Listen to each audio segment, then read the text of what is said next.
Every Friday evening, Father Michael asks me a question. Srinu, is your homily ready? Yes, Father Michael. How long is it going to be? Then I'll show him a sheet of paper, very short one. This is it, Father. Srinu, you show me only one sheet of paper, but every week you preach for half an hour. So today I will be preaching very short one. So I will be making sure that. As all of you know, today I am officially completing my ministry here in our parish, and I will be coming back to say another Mass in the month of September. As we are meditating about today's readings, the title for our reflection today is, Who do you say that I am? Before we meditate about this question, I would like to bring to your notice the place where Jesus asked this question to his disciples. That is, when Jesus came to the region of Caesarea Philippi. That is the place, Caesarea Philippi. Because history says this city is known as a city of pagans.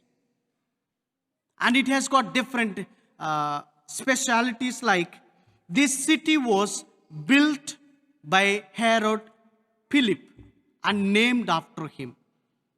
And also this city was specially blessed with plenty of water from River Jordan. And the people of that place built a statue of Caesar Augustus, and they started worshipping him as their god. And every year they used to make different types of sacrifices, and their belief was, unless the blood flowed through that river, their sacrifice was not accepted. Amidst this type of different cultures or different practices, Jesus asks the disciples two different questions.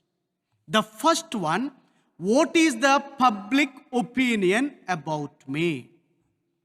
Then it's a very easy one. The disciples started raising up their hands, saying, yeah, you are the John the Baptist, or Elijah, Jeremiah, or one of the prophets. This is what the public opinion. Well done, my dear boys. Then what do you say that I am? All the hands came down. And here comes a wonderful man, St. Peter, and says, Jesus, you are the Son of the living God, the Anointed One.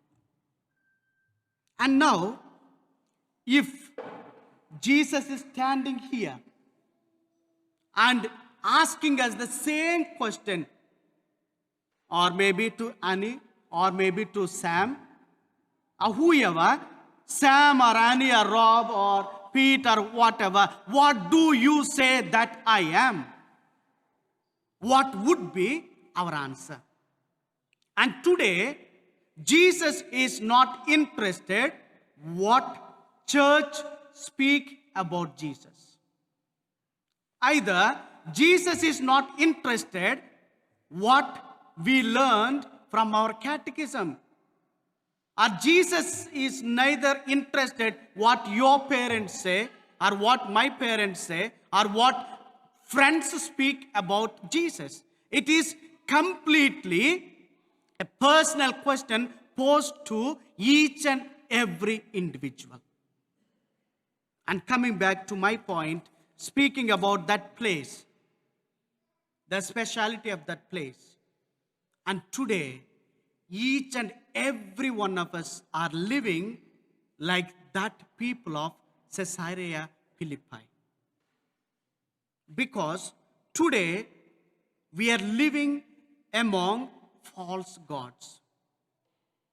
Those false gods are like money, sports, movies, smartphones, Netflix, YouTube, television, food, smoking, power, prestige, public appearance, whatnot. So many things.